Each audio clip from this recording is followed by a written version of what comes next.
source for new inventory. Let's hope.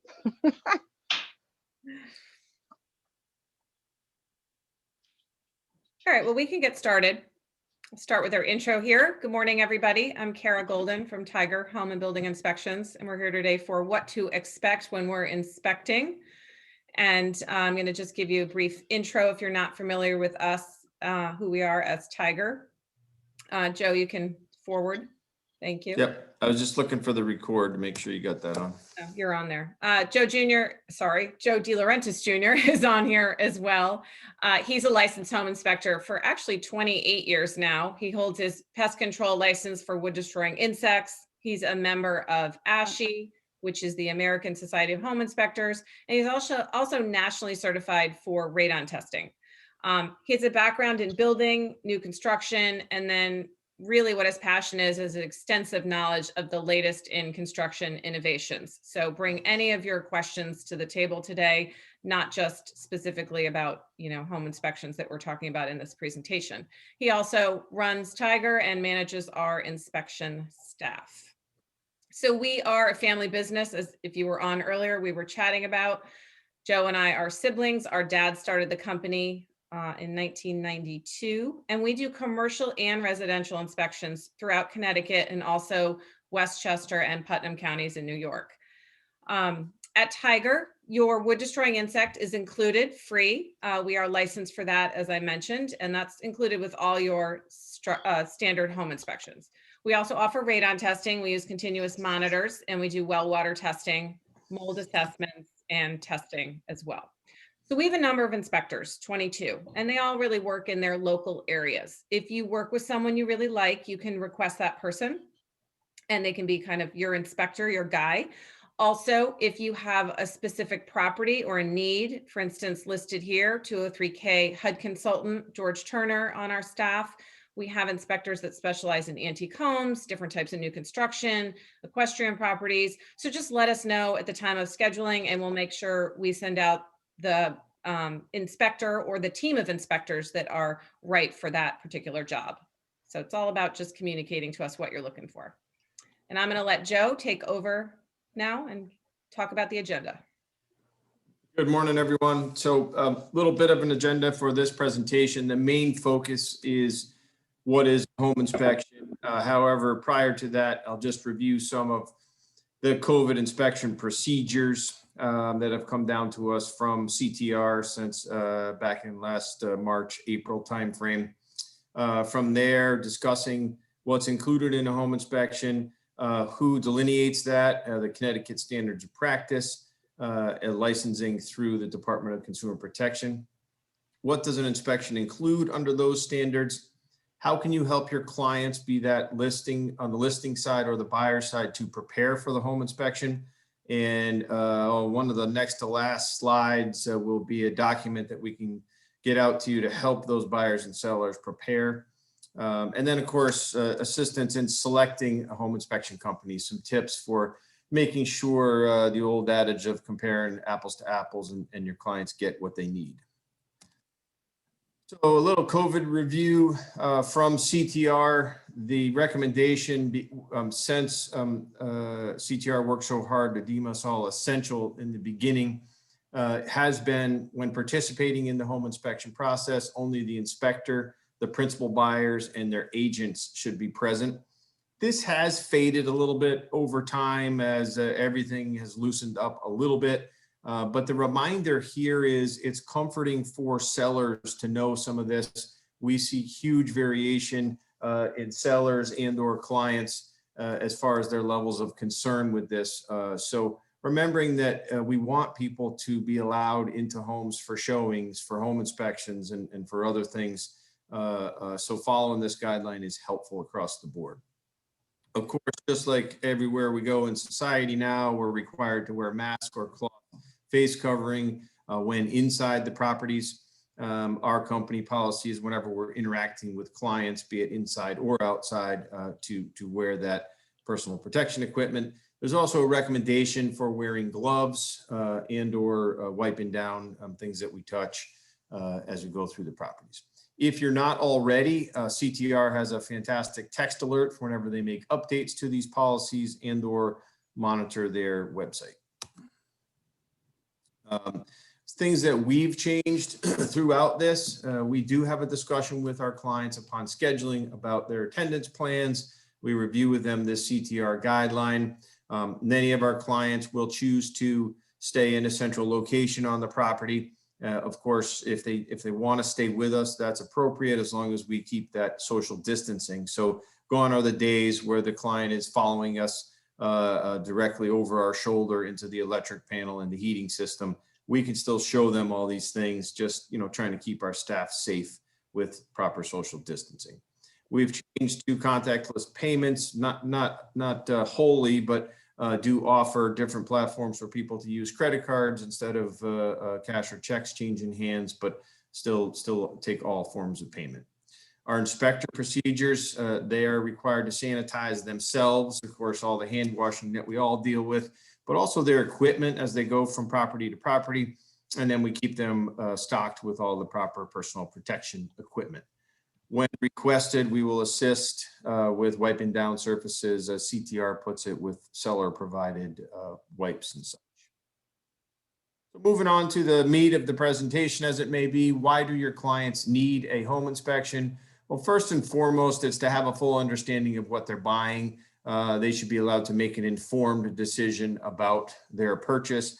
And that's really the role of this. We'll touch a little bit on the emphasis through the home inspection for where this was founded as we get into some of those standards. Also, to understand how the systems of the home work. It's always interesting going through a property and people not knowing that they had radiant heat throughout their entire basement or some such like that. So some understanding of what they're buying is helpful to many clients. And the service over all the years that I've been in it has morphed into talking about some general maintenance practices as well. And we can touch on some of the reasons for that. Additionally, our licensing requires us to alert clients to things that are at or near the end of their service life. That's a direct quote from our standards. So therefore, we have to help people to plan for future upgrades. They have a right to know if the furnace is 35 years old. Yes, we can tell them if it's working properly on that day, but we don't want them to be shocked in 6 months or a year when they're up against a significant upgrade. Setting expectations is probably one of the most important takeaways. I understand from initial conversations before we started that we may have a variety of experience levels here. So those of you that have been in the real estate game for a long time know that setting these expectations both for buyers and sellers before the home inspection is very important. Acknowledging that no home is perfect. We're going to find some things. Almost all things that we find at home inspections are not insurmountable. They're fixable. There's ways to address them, and they should be put into perspective as well.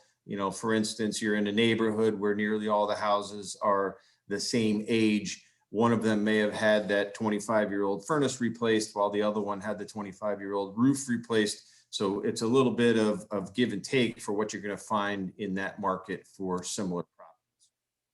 Managing these client expectations before and during that inspection process always ends up with a much smoother transaction and understanding on all parties' parts.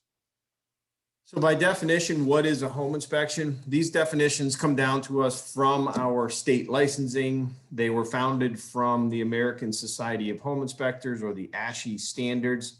Nearly all states that took up licensing in the early 2000s grabbed the ASHI standards and almost copied them. And some of them have more further from that, such as New York and Massachusetts. Essentially, it's saying that it's a visual examination of readily accessible areas. They stress this throughout home inspection licensing as well as contracts and agreements, because we can't go into the home for some number of days. If any of you have seen the TV show Homes on Homes, it's not applicable for us to go cut holes in walls and things on behalf of a buyer and affect the seller's property. So the readily accessible areas, it's difficult or almost impossible to go in again and move people's furniture, roll up their throw rugs and things. So It's truly intended to be those areas that are accessible on the day of inspection. And then, of course, describing the conditions throughout the house, as it said, top to bottom or roof to foundation in all the sections that we'll review today. These standards and our licensing are regulated by the Department of Consumer Protection, not unlike your licensing. We also can carry a continuing education requirement in order to maintain our licenses. Back in the early 2000s, when licensing came about, there was mixed feelings in our industry about having licensing. It turned out to be a great benefit because it did create a uniform standard for all of us. We used to have huge variation from the local builder coming and walking through for a half an hour and giving you some notes on a slip of notebook paper, to an engineer coming and spending hours and hours on site and delivering a report 10 days later in a full narrative. So having the standard allowed for people to have a starting point in specific components that were to be checked. Requirements that you have to give a written report if you're going to charge a fee for any more than 2 components. That's considered a home inspection. The standards as they stand now are required to be provided at the inspection or before. In our company, we email all those out to our clients so they are aware of the inspector's license, as well as the code of ethics, not unlike yours, and the standards that we have to follow. So the home inspector throughout this process, most importantly, is this second bullet. They should be looking to identify significantly deficient components. That's where this service was founded from. The structural, the mechanical, the wood destroying insects, the safety issues as they may be are the most important. Also providing an educational experience. We talked earlier about explaining how some of these systems work, showing people where the shutoffs are, where their thermostats are and how they work. This is part of the educational experience there. And we kind of gauge our clients on that, see who's interested, who comes to the inspection or not in order to provide that service as well. Of course, we're trying to explain to them what's working properly and what's not, and then provide some of those seasonal maintenance tips. The reason for the maintenance conversation is some of those simple maintenance things can turn into much more important or concerning items. I always cite the example of not cleaning your gutters in the fall, that turning into icing and clogging gutters as we get into these snowstorms and heavy rainstorms. And the next thing you know, you have some seepage through a crack in the basement. And what went from, oops, I forgot to do some maintenance, turns into moisture problems, potentially in a basement space. So the components that are included in a home inspection, I'm not going to get too deep into these, but I'll run through them. And as we stop for questions periodically or experiences, et cetera, people can ask more detailed questions. But starting in the lower areas, foundation system. What's the base of the house? Is there a full basement, a crawl space, a slab? What kind of framing system do we have? We can usually only see those framing components again in the attics, basements, and crawl spaces. There's specific notation in our standards about describing the methods to access or inspect. And the reason for that is to explain some of those readily accessible areas or those that aren't, and direct the client for gaining access to some of these if there's a need. For instance, a crawl space below a house that has a locked access or fallen insulation throughout it, so we couldn't get in there to see what's going on. We have to say that we couldn't see that and give the client direction and reasons why it would be important to do so. That's the case. Exterior roofing, probably the #1 component next to heating and air conditioning that clients ask about the condition of the roof. In addition, all these exterior components essentially are tasked with keeping the weather out, essentially our dwellings, so wall coverings, flashing between dissimilar materials, chimneys, roof penetrations, windows, etc. Of course, on the exterior, retaining walls, grading issues, things like that may not be self-evident to someone who's not an inspector looking at the property. Plumbing systems, fairly simple, but this is another one where you can raise awareness or set expectations for clients, specifically sellers. We are going to be going through the house and running all the fixtures, some of them at length. In our company, we have a policy to test the water heaters by filling a tub. If there's a jetted tub, we're going to be running the jets. The point is, this can seem rather invasive to a seller who's not been through the home inspection process. More and more, we have people working from home. They're in their office on Zoom, and there's the inspector going through the whole house, running water, turning up heat and things. So again, creating that awareness ahead of time so that we don't raise emotions on the parties involved in the transaction. Last bullet is important. The state standards not require inspection of well components. It simply requires the inspector to describe those well components. This is important for clients to understand if they have a well. In our company, we do inspect those well components as part of our home inspection. And additionally, we offer a functional flow test, which goes beyond the standard even further to inspect that equipment. And I will address that when we get to some of the optional tests at the end of the presentation. On the electrical side of things, of course, we take apart the electric panel, another key component as far as access. A good tip for you on your listings to make sure that storage is not in front of it. It's not blocked in a closet, or finished basement walls have been put around the electric panel. It's not every day that a homeowner realizes that we need to take the cover off of the electric panels. Also, we start from the outside. The service entry is an important component. How does power get to the building? And then how is it distributed throughout? This standard does recognize that we may not be able to get to all of the fixtures, light switches, outlets, GFI receptacles, and such. So they task us with testing a representative number that's defined as at least one per room. In our company, we tried to get to all of those that are accessible, not limiting it to just that one per room. And again, good point of clarification for people that are comparing services. There are some services that just do one representative component per room. Of course, smoke and carbon monoxide detectors are part of your closing affidavit, so that's addressed through the attorneys on real estate closings. On the heating and cooling side of things, we're tasked with inspecting the installed equipment, and otherwise things that are permanently installed, no space heaters, portable air conditioners, and such. The vents and flues and chimneys only required to inspect the readily accessible areas. This goes back to some of that taking things apart. We're not going to remove the flues from the boiler to see inside the chimney, and we're not tasked with using chimney cameras and such. That's important for people that have specific concerns. If we see some of the telltale signs of a flue liner issue, perhaps that's when we would refer our clients to a chimney sweep. The other important discussion on heating and cooling is adequacy, balance, and size. All of these things require calculations and diagnostic testing. The common question is when the uncle, the contractor, shows up to help out his niece or nephew, and gravitates towards things like the size of the air conditioning equipment. That calculation is rather involved, including the U factor for windows, the R value for the insulation in the house, the volume of the inside of the house, the orientation of the home. So certainly not something that one should guess off the cuff, and really more involved than, hey, how many tons is that piece of cooling equipment?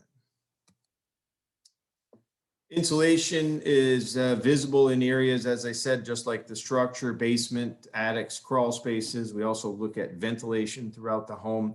Ever more important as our clientele has increased concerns with mold and indoor air quality. Mechanical ventilation has become more and more important as houses have gotten tighter. We see a lot more energy recovery ventilators, use of timers on exhaust fans and things. So ventilation falls into the standard as well. Throughout the interior, of course, we're looking at walls, ceilings, floors, doors, and windows. Again, predominantly for significant issues. The reason for the repetitive nature of this is to try to develop or discern whether there's a bigger problem. If I see a couple windows that don't operate right, it's considered more of a routine maintenance kind of thing. But if you're starting to notice that all of the windows are aged, There may be significant paint issues or deterioration. Many windows have fogged glass panes on the thermal pane side of things. That develops into a bigger concern throughout the home. That's really what we're after as we're sampling these components. On the kitchen side of things, it's important to note that the standard does not include appliances. So home inspectors do not have to inspect the appliances. In our company, we've taken a strategy to inspect the installed appliances and only those that we list in our report. So that includes the dishwasher, the cooking appliances, oven, cooktop, and ventilation and microwave in the kitchen space.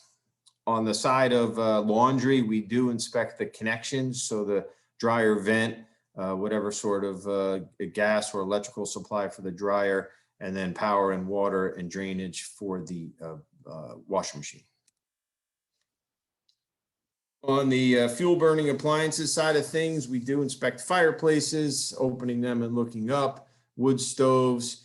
Important note again for preparation, be sure that the gas stoves have a remote on site. Spend enough time working with listing agents trying to find these hidden remotes because the buyer feels it's important to test the gas fireplace. Also make sure that the pilots are lit for those. It seems simple and we certainly know how to light pilots. Most importantly, we don't know why these appliances are off, whether that's a heating system or a gas fireplace. We can't take the responsibility of turning that on because we don't know if it's working properly, if it's been turned off for a safety reason or some such. So these are the little things that go a long way for preparing a house for home inspection. Wood destroying insect, also very important to note that the termite inspection, as it's often termed, includes termites, carpenter ants, carpenter bees, and powder post beetles. Our licensing does not require that to be included in a home inspection. You'll see a variety of methods in the market. Ours at Tiger is to include the wood destroying insect inspection. Years ago, we took upon ourselves to get all of our staff licensed. They carry either the supervisory or the operator's license in order to provide the National Pest Control Form with every home inspection. You may see other companies bringing a pest control operator with them or adding extra fees for these services. So just something for you and your clients to be aware of. Most importantly, if there are loan types being used that require any of these forms to be on the National Pest Control Form. So through the process, a home inspector should explain and direct the clients to correct or monitor a circumstance that comes up. We specifically teach our guys a direct, define, explain, and direct methodology so that the notes are clear and straightforward to people. What's the concern and what do we need to do about it? There are instances, and the standard specifically defines the use of the term further evaluation for something that's beyond the scope of a home inspection or is behind finished spaces, as an example. And we use that when we don't know the totality of the concern. Is that water heater repairable or does it need replacement? And that's the time when you need the licensed professional for that specific component to come in and evaluate it. The water stain below the second floor bathroom, what is causing it? If that's not readily accessible, somebody may in fact need to open up that ceiling to figure out what's leaking and how to fix it. Most importantly, preparing your clients, allow them to understand that to get the greatest value out of this service, their attendance and participation is important, right down to reading the report afterwards in order to understand the conditions of the property. Any questions at this point in time? I do have one question on the chat, and if anybody has a question, I apologize, I forgot to say in the beginning, you can chat it in or feel free to just talk to us because there's only 20 of us on the call today. So Joe, can you comment on water lines from the street to the home in older properties? Would you recommend insurance from the water company on older lines? Yes and yes. So the standard specifically states that we stop at the foundation. So underground piping, be that sewer or water supply or well line, are not included in the standard. On the supply side of things with water, definitely take advantage of the insurance. Actually, Pipe Safe is advertising. I heard on the radio yesterday their insurance service for one of the regional water authorities. On the sewer side of things, there is the opportunity to scope those. There are specific regions of some cities in the state that are known to have issues, and we do see some clients taking advantage of that. I have found over the years that the biggest concerns with the drainage side of things or sewer line side of things is on properties that have been vacant for a period of time, potentially remodeled to sell or flip type properties. The drainage, when we get there, we run all the fixtures 10, 15 minutes each in a home, and just running water through works just fine. Apologize for grossing everyone out near lunch, but once paper products and other solids start going down there, that old tree root or broken line tends to back up. So if clients have specific concerns, encourage them to have a camera scope of the sewer lines. And yes, insurance on the sewer side, if it's available, is a good idea. Great, thanks. Any other questions at question. this time?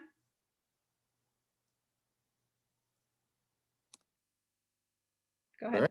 Yes. Moving on to access. Again, expectations and or preparation. This falls more into the listing side, but should you see something on a showing on the buyer's side, maybe you bring it to attention of the listing agent.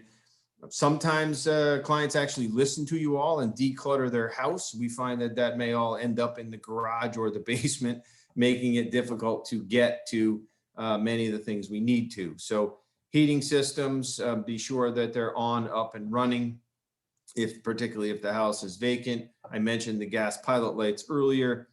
Perimeter access of basements and garages is where we do our structural evaluation. Attic entry points are probably the biggest concern, second to electric panels. We don't want to be moving people's personal belongings any more than they want us touching that stuff, particularly during these times of COVID. So clearing that path is fantastic. That beautiful master bedroom closet with all the nice clothes in it and a little scuttle hole above it. We don't want to be dropping insulation down onto people's clothes and things as we try to get in there. So clearing a path for us is extremely important. Crawl space entries. We had an instance a couple months ago where we arrived to a tenant occupied property and the owner had put a padlock on the crawl space. Listing agent had to take the time to get a locksmith out to cut the lock to allow entry to the crawl space. And then, of course, if you get involved in commercial or multifamilies, having tenant awareness as well as keys to get into apartments. We even see this in larger properties, residential, where there's a guest house or some such, maybe occupied by a tenant or caretaker. Just remembering that we need access to those types of buildings, apartments, et cetera. Some seasonal issues to discuss. Snow covered, obviously been the bane of our existence here recently. We at Tiger offer a free return inspection for snow covered exterior items. The roof and or patios and decks are probably the most important of those. Our clients can call us back and let us know when the property is clear. And currently we've been running around trying to keep up with these things. So one thing, again, for people to be aware of in this season as to who they're doing business with. And also on the side of things, air conditioning is a component that should be included in the home inspection. We can get about 75% of the air conditioning inspection done. So that includes the visual inspection of the equipment, getting the age of the equipment, and checking filters and things like that on those. We just can't turn it on in the wintertime. So having a service receipt from your seller is extremely valuable to the buyer to prove that that was serviced within the last year and it's up and running. And that goes the same for underground irrigation systems, in-ground pools, above-ground pools, if they may be, that are closed up for the winter time. So I've seen this in action time and time again. It's very comforting for the buyer to know that the equipment was winterized by a professional, and there's some sort of recognition on the receipt of its performance. Try to remember that one for next fall as we go into winter. Limitations of a home inspection. These are specifically defined in the standards of practice. We spoke a little bit about destructive probing and dismantling, disruption of property components. I referenced some samples of moving things around like carpets and couches and such. Hidden defects are referenced in almost all inspection contracts and the standard. You know, the age old, we can't see behind walls is important for people to understand. Unsafe areas, as people continue to insulate their attics. This is a simple example. You know, there's 18 inches of loose insulation up there with no walkway. You know, there's no way that we can safely traverse that attic space. It's no longer designed to be an accessible space. And then, of course, the future life expectancy or sudden failure. The state says that we cannot represent that in the home inspection. However, we are supposed to, as I said, announce when something is at or near its expected useful life. Top bullet's probably the most important here. We are often asked about code, and a home inspection specifically is not a code inspection. The building code relates to permitted work. So in other words, alterations or new construction. And that's where it specifically has its purpose. It's impossible to apply the current building code to a house built in the 30s or the 60s or the 70s, or frankly, even the 90s, as the code has continued to evolve. So this is a classic conversation with the parent or the uncle, maybe the contractor friend that comes and wants to start stating that the stairs aren't code and the wiring's not code.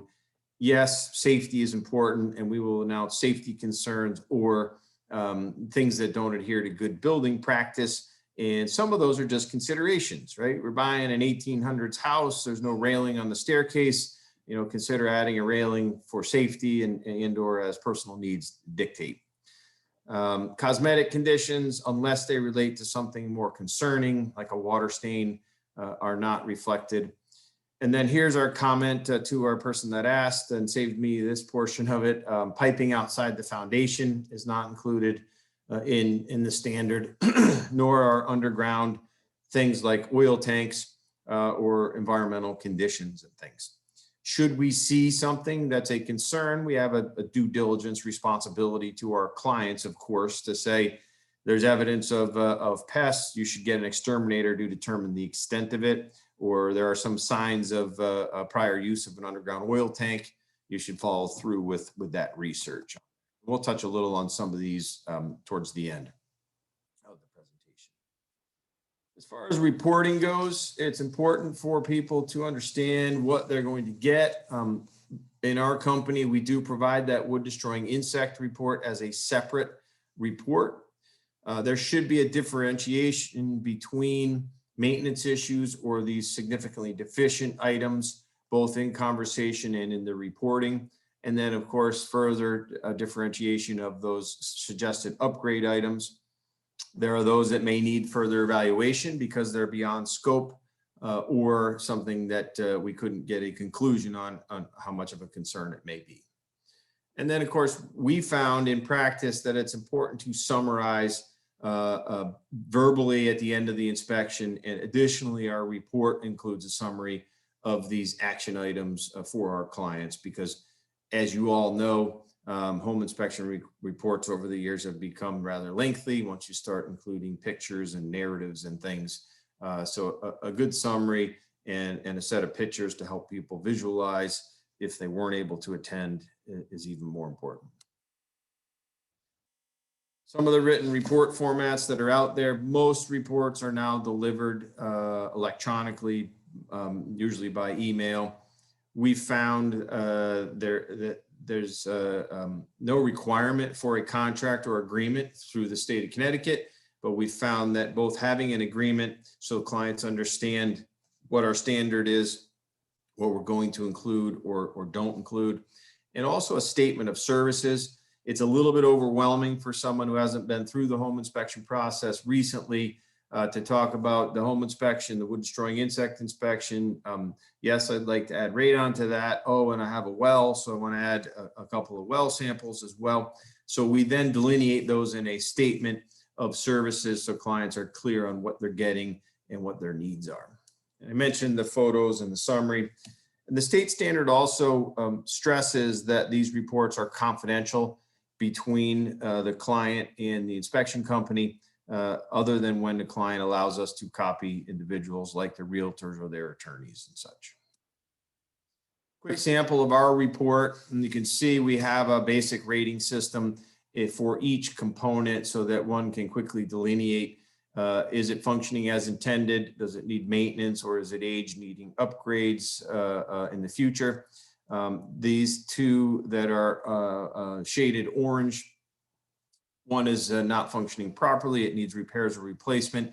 And the second one is that column of further evaluation. Someone should review that component before purchase. Those are the components that will carry over to the summary. Any questions on access or reports? I don't have any questions in the chat right now. Anybody have anything to add or a story to share? Okay, I guess we can move on. Either have a lot of seasoned veterans or it's Friday. Optional environmental tests. I'm not going to run through this in too much depth, but the most common is radon air. Of course, if there's a well on the property, people tend to do some sampling and potentially a water flow test. And we'll go through mold assessments and testing as well. On the right side are a list of some environmental tests that are beyond the scope of home inspection by Connecticut's definition. So asbestos testing requires specific licensing. The same license for abatement is required to do any sampling. Lead paint testing requires a separate license in Connecticut. Septic systems is a sanitary license, and of course, underground fuel tank, separate testing and or removal licensing as well. We have a full 1-hour class on radon that we've been presenting this year. We kind of tuned it up and took a lot of questions that we receive on a daily basis. So if anyone has specific interest, there's a lot more detail there. But in general, important to remember that we can't smell, taste, or see radon. It is a gas, and therefore we need to use testing devices to determine if it is a home. The diagram gives you a good idea of how radon enters a home from the breakdown inside the earth, and we cap any of that that's diffused out of the ground. As we've continued to tighten up our homes, of course, we cap more of it, whereas it used to be kind of diffused through our poorly insulated and leaky houses. The EPA has a guideline of 4.0 picocuries. Keep in mind, it's considered an action guideline. It's a recommendation from the EPA that if that house at any point in time tests over 4.0 picocuries for the safety of the occupants, there should be mitigation. It is not a law. It is not a requirement of a real estate transaction or any of those things. So these are questions that we often get. Testing devices. The EPA has approved many testing devices. The left side and this EPERM canister underneath, these are all passive type devices. And what that means is that they take readings over that minimum 48-hour time frame. And then an average is calculated at a laboratory. So only one reading is provided from these types of passive devices. Years ago, we took action to start to use continuous monitors and specifically train a group of environmental staff. So we have 6 individuals who do all of this testing separate from our home inspectors. The key reason for that is so that we can keep everybody nationally certified. Just like all of us with home inspection or realtor licenses, they have continuing education required on a yearly basis. In order to get their certification, they have to do a test, turn in a radon test to a national lab, and these things. So we found that this keeps our staff up to speed. They're able to answer questions knowledgeably, do the test appropriately, and prevent some of these mistakes and things that we see in the market with radon testing. The continuous monitors that I referenced are advantageous because they provide more data. They provide an hourly reading that includes, of course, your radon levels, but also temperature, barometric pressure, and a tamper alarm, so that one knows when you get your results, you can see if there's any concerns with the test, you can retest it at that time, or report those deficiencies to a client. Should mitigation need to be installed? There's some examples here of an outdoor unit. And if piping was installed with new construction, sometimes we have indoor units. If you haven't seen a cutaway of this before, essentially what we're doing is drilling through the basement floor and drawing air before it enters the home and piping it out above the roof line to eliminate or at least reduce radon levels. In our market throughout the state, we see variations of about $1,000, and some of the more involved systems can enter into the $1,600, even sometimes $2,000 range, depending on the size of the house. Well water testing, starting with radon water. I mentioned that the EPA created the air guideline. The EPA does not have a water guideline, so the individual states took it upon themselves years ago. Connecticut gathered information and realized that we have an average radon level of about 3,000 picocuries. Therefore, they set our level at 5,000 picocuries. So that is specific to Connecticut. New York, Massachusetts, Maine, and many other states have set their own guidelines as well. The last bullet is extremely important for you in practice. Connecticut Department of Health recommends dual vial sampling. And I say this to you because when we get calls about a high test and they want to retest or some such, the first thing we ask is, did they do the 2 vial test? If it was a single vial test, there should not be any mitigation until a second test is drawn. And that's according to the Connecticut Department of Health. So should you have a listing that comes back with a single vial test, the next step is another test before going. When you get to mitigation, there are 2 options. The lesser expensive for lower levels is granular activated carbon, and that's the canister that's all the way on the right side here. Most of them are labeled by the installer. This one is just a clear canister. So a little less expensive. Essentially, that tank needs to be changed almost on a yearly basis as it filters out the radon into the carbon. The second mitigation method is aeration, and you can see at the third bullet there, these are quite a bit more expensive. They handle higher levels. They're 100% effective, or 99 as advertised by the manufacturers. The idea here is we're bubbling the water and removing the radon in the air and piping it again outside above the roof line, and then repressurizing through a pump and expansion tank in order to put the water back into the house. The most common water test that's done is a basic potability test. Is the water drinkable as it may be? And 2 of the more important results there are the coliform bacteria and the nitrate nitrogen. Most of the others impact water quality, but not health. So they may stain your fixtures, your dishwasher, sometimes laundry and such. Standard softeners or filters tend to address those. Coliform bacteria, you may get involved in chlorinating a well or installation of an ultraviolet light, and the nitrate nitrogens have some other treatment solutions.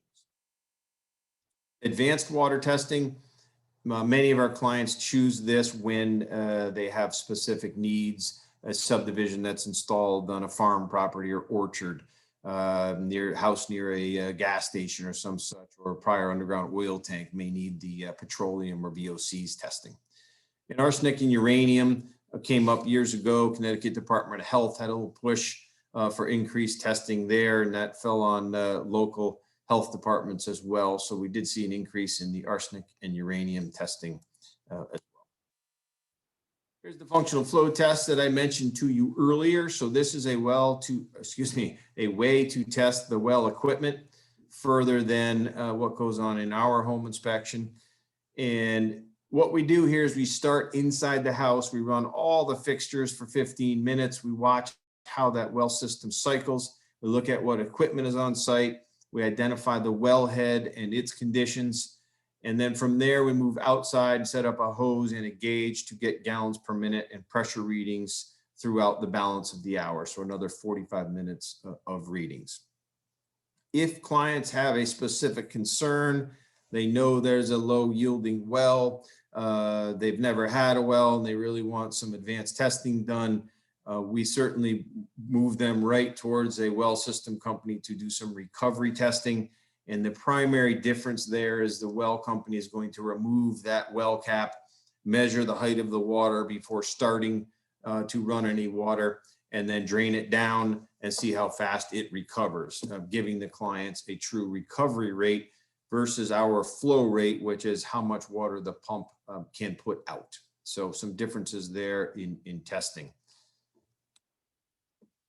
Moving on to mold, many years ago, I'd say 10 plus, we had people with interest in mold, specifically kind of tried to stay out of the market. As it's always said, mold is the other four-letter word. But we had a lot of increased client concern. And we also saw that in the market, there were people that were getting test results that just came from a laboratory without any definition and without any true service. So we took it upon ourselves to develop our mold assessment service, which does include evaluation of the building as well as those test results. In order for mold to form, we need to have a moisture source. And that's the key with this. That could be a leaking roof. It could be a plumbing problem. It can be a very damp crawl space, things that are not vented properly from appliances. Once that moisture source combines with an organic material, then we have the result of mold growth. But what really affects us as occupants, and some more than others, I can walk into a house and have almost no effects from most mold, whereas others start to have reactions nearly immediately. So that's because of the spores that are released in the air, and that's why you see air quality testing done along with mold concerns. The diagram on the right shows a few of those circumstances. And one that we run into prominently is when there's a damp issue in the basement or the crawl space. We see all that moisture migrating up through the building and condensing on the roof backing. And I have an image of that to show you as well, usually on the north side, the colder side of that roof deck.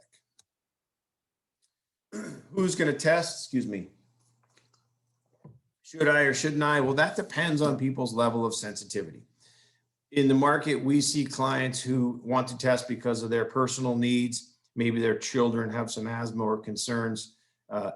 Additionally, they may have, excuse me, an increased risk group from health concerns, be that, COPD or some other lung concerns. Others have specific concerns with the home. Maybe at the showing, they sensed that the basement was damp or there was an odor or a history of water damage came up somehow from the cellars. I started to touch on our mold assessment. The first thing is a thorough analysis of the building, looking for those conditions conducive or those humidity type situations. Maybe it's apparent visible mold. And we use the term apparent visible mold because until it's sampled or tested, we don't really know what it is. We also include review of the house with an infrared camera and any temperature type anomalies that may relate to moisture are tested with a moisture meter. From there, we move on to sampling. We'll take air samples, one outside as a control, and then others inside as directed by the client. What other areas of concern? Is that the children's playroom is in the basement? Is it surface sampling that visible mold that we may have found in a portion during the initial review? Then from results, we take the lab results, which again can be a little bit overwhelming in some circumstances with spore counts and such, and we put those into a cover letter or report defining what is the concern, how big of a concern is it, and what are the next steps for the client to take. So this way, people can understand the level of concern or not. This is an example from this week of an attic space, very typical damp basement situation. And for years, we had condensation on the roof deck. All of that white that comes up in the camera flash there is apparent visible mold. Again, not tested yet, but throughout about 600 square feet of roof deck there. So some further evaluation needed by the client to see how to proceed. This image we keep in here, this is from years ago, but this was a property that was remodeled to sell, or a flip house. Above it was a gorgeous brand new bathroom. This is from the crawl space. So clearly they didn't address the history of moisture damage below it. And again, it's in the crawl space. Is it up in the living space yet? Well, we don't know until we start to see if those spore counts come up in the air sampling, but we certainly know that this should be cleaned up in the crawl space, and the crawl space needs to be kept dry to keep it from recurring. Other specialized inspections we touched on earlier. Again, these are outside the licensing standard. Asbestos, the most common area we see it is heat pipes, as you see in this some image here, and or vermiculite insulation in attic spaces. Sometimes this vermiculite can be difficult, if not impossible, to find because it's under a blanket of new insulation, fiberglass bats and or 16, 18 inches of blown insulation, as we install now with many of our upgrades. Should you run into this, there's still a fund. I don't know how much money is available to date, but zonalite-atticinsulation.com is a great place to do some research for your clients on that. Lead paint is well covered in your disclosure statements. 1978 is the key. Having done a fair amount of lead paint testing back in the late 90s, we realized the 40s to 60s are the heaviest lead content. And after that, most of it is manufactured window and door components, but what was being applied in the field tend to be lesser lead content. Septic inspections, of course, are beyond the scope of a home inspection by our licensing. It should be done by a licensed sanitary company, a septic company. What are they looking for out there? That's why we leave this image in here for you all. The line from the house to the tank is always important to see, are we getting, proper flow? And then they're digging up outside and probing around, trying to find these access points to get in and clean out the tank and inspect the baffles inside the tank. Additionally, you may hear conversation of the junction box. That's where things come out and tee into different lines. And then, of course, underground, we have the leaching system throughout the yard, perhaps, as it may be. Around fuel tanks, again, should we see signs during our inspection, we would alert our clients to that and recommend that they follow through to confirm that tanks have been properly abandoned or removed, or if, of course, if they still exist, taking the necessary steps. Important to note that there may be some local ordinance, but as far as the state goes, there's no regulations until you get above 2,000-gallon tanks, and that's a rarity on residential properties. They're usually 500 or 1,000-gallon tanks. Another question break. Anything come in on the chat? We have lots of great questions. So going back a little bit, condominiums, anything additional to be aware of?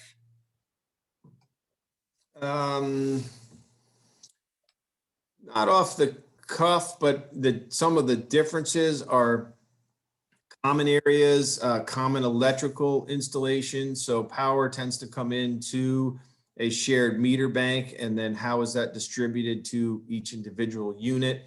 We see a fair amount of heat pumps in condos just due to age, and sometimes that requires some different inspection and or explanations to clients on how those work. In our company, we do inspect the exterior components just for the client's awareness, understanding in most circumstances, and they do vary, as you all know, based on homeowner association documents, what is included, but we're still going to look at the roof in most of these properties, other than a high-rise apartment type condo, the exteriors, the decks, et cetera, so that the client has some awareness of what they're buying, maybe something that they should bring up with the association after they move in, and or some future assessments that may occur. Great, thanks. Joseph said, I'm a new agent since October and have had my first inspection done for my buyers in January. So welcome to the business, Joseph. Great. We're happy answer any questions you might have along the way. Another one from Ellen. Do your inspectors make buyers aware of tiles that may contain asbestos that are visually apparent?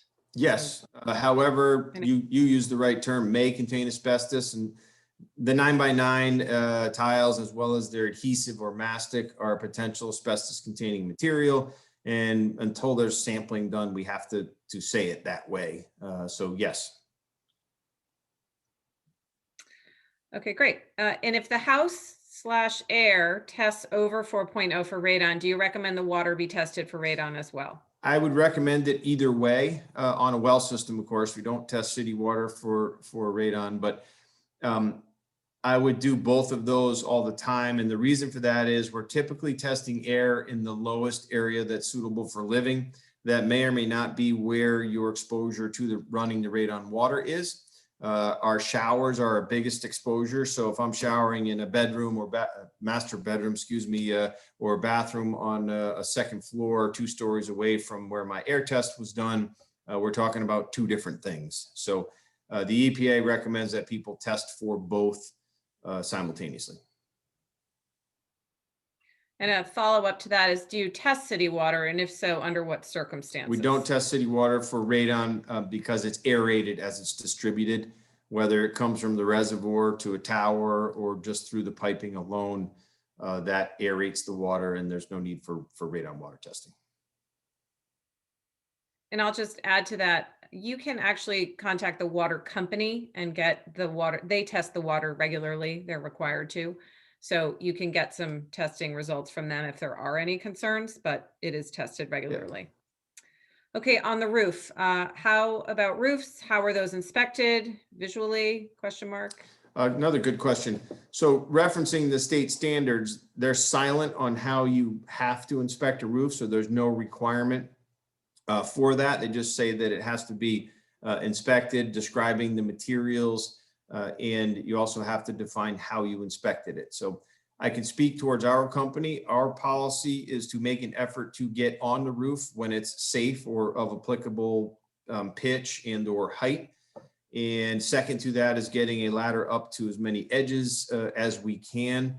It's the example of a large 2-story colonial, and you may get a ladder up to the roof edge of the highest section.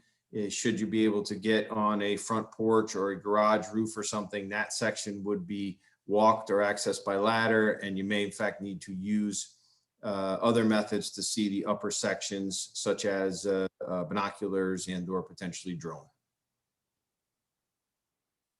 Great, Yeah. thank you. I just want to add one thing with that, because we do have this conversation a couple times a year with clients.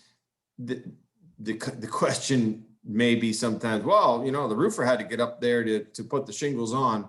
And the point of discussion there is that's a completely different method of access. When installing shingles or working on a roof, a roofing contractor is going to use roof brackets and set up staging throughout in order to access the roof safely.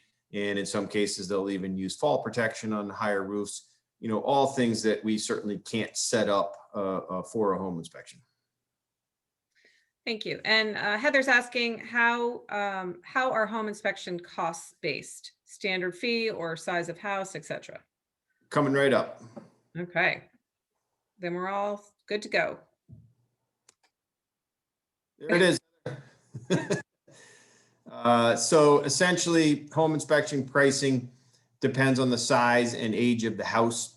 You'll see a little bit of variation in the market. Some people do it by number of bedrooms and number of bathrooms or some such. But in our market, predominantly square foot, size of house, and age of house are the key factors. Additional costs may be added for complexity in some cases, or more importantly, extra buildings. Is there a cottage on an estate type property? Does someone have a 2-car garage attached that's included in the regular fee, but a 4-car garage in the backyard, or barn, or pool house, or some such like that? So there may be some other additions. Average costs, starting points, 500, 700 range, kind of statewide. In your market, you'll see that a little bit higher. And wood destroying insects, if they're added in addition to a home inspection, may range 75 to 150. Of course, remembering that we include those in our initial fee. And I won't read them all to you, but there's some average tests there, prices there for some of those other tests that we spoke about as well. So preparing for inspection, remembering we're part of your team. We've been doing this for a long time. It's one of the greatest advantages, and we get many responses from our staff. Having 22 inspectors, getting information, we're able to grow and learn. But most importantly, we want to create an atmosphere where we're keeping people informed about their new home. They should be prepared to attend the inspection if possible, without distractions, have questions prepared, expect 2 to 4 hours on site. And should we get into a larger property, we have the ability to bring a couple of inspectors along to keep those timeframes in that 2 to 4 hour time period. When choosing an inspector, your client should be aware of a few factors. The first two, notice the word fully in front of them. Fully licensed is there because in Connecticut, in order to get our home inspection license, we have to go through first a class similar to your initial class, a 40-hour course. And then there's a 100 inspection internship underneath a licensed inspector. And then there's a national home inspection exam to get your license. There's an intern permit through that whole period that is not a full license. And many people operate their businesses for a long period of time on an intern permit. So important to differentiate who has a license and who is an intern. Insurance is important. There is no requirement in the state of Connecticut for insurance. New York does require errors and omissions insurance, but many people are amazed to understand that you'll have home inspectors out there working without any insurance. Errors and omissions is the one that's most commonly asked about, but those that people don't know about are liability insurance. What happens when that ladder that's blown in the wind falls on your seller's vehicle? What happens when the septic inspector runs into the retaining wall in the front yard? And then, of course, there's workers' compensation. The individuals on your properties, particularly your listings, you should be aware as to whether or not they have the appropriate insurance if somebody gets hurt. We've always found that good client service is important. And of course, that's stressed with training on our field staff, but also our phones are answered from 8 to 8 on a daily basis, 8 to 6 on Saturdays and 4 hours on Sundays. And our website is monitored for scheduled submissions as well in the off hours. Our staff, our office staff is right here in Connecticut, ready to help clients with scheduling, messages to inspectors, and all these kinds of things.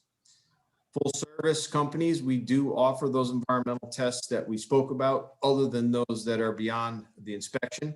For those, we do have a contractor database on our website that's very helpful for clients to do things that are beyond the home inspection. The wood destroying insects we spoke about, our inspectors are licensed to provide that in the reports, and we are aware of the Connecticut standards. Of course, we adhere to them, and we strive to maintain our good reputation, keep up with the credentials of our inspectors through our own training programs, and grow their experiences. So doing these presentations and answering questions, and used to be in offices with all of you, are how we've continued to grow and evolve in these markets. I mentioned early on a document we'll provide to you. The left side is helping buyers to prepare for home inspection day. The right side is helping sellers to prepare. It's a great document to email out to your clients or print and hand to them.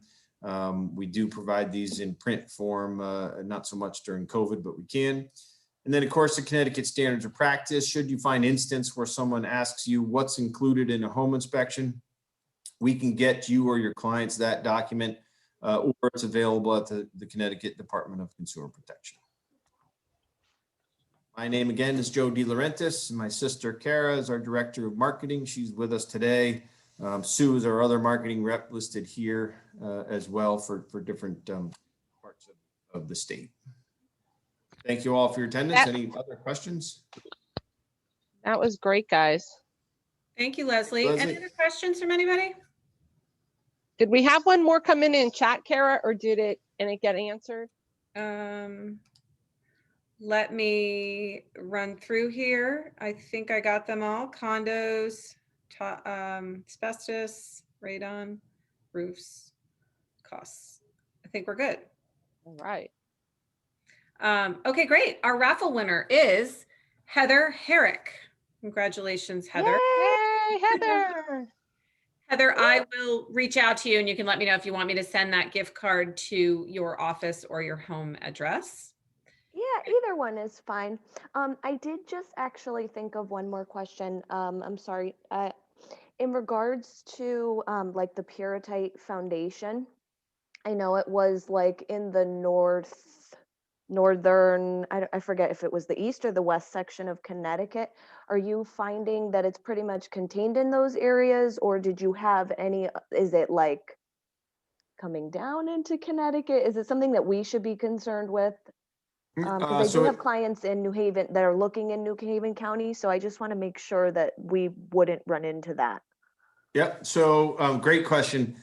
In Northeast is the area.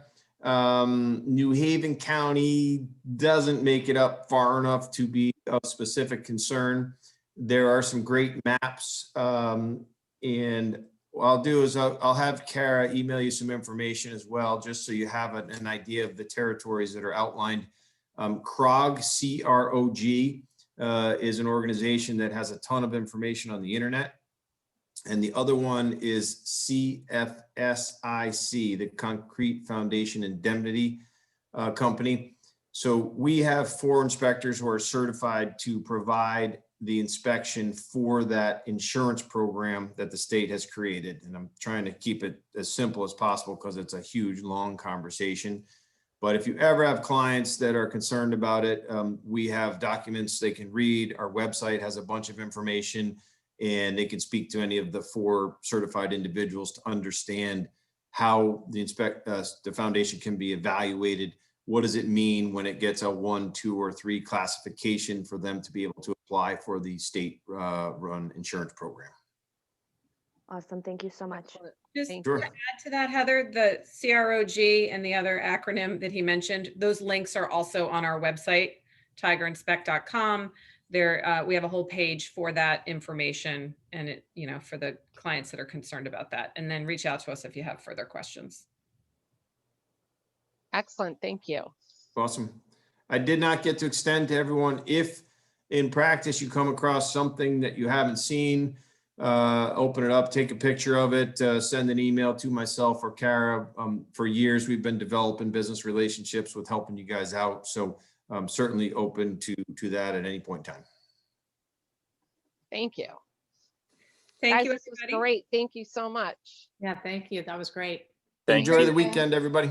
You Thank too. you. Bye, guys. Thank Bye-bye. you.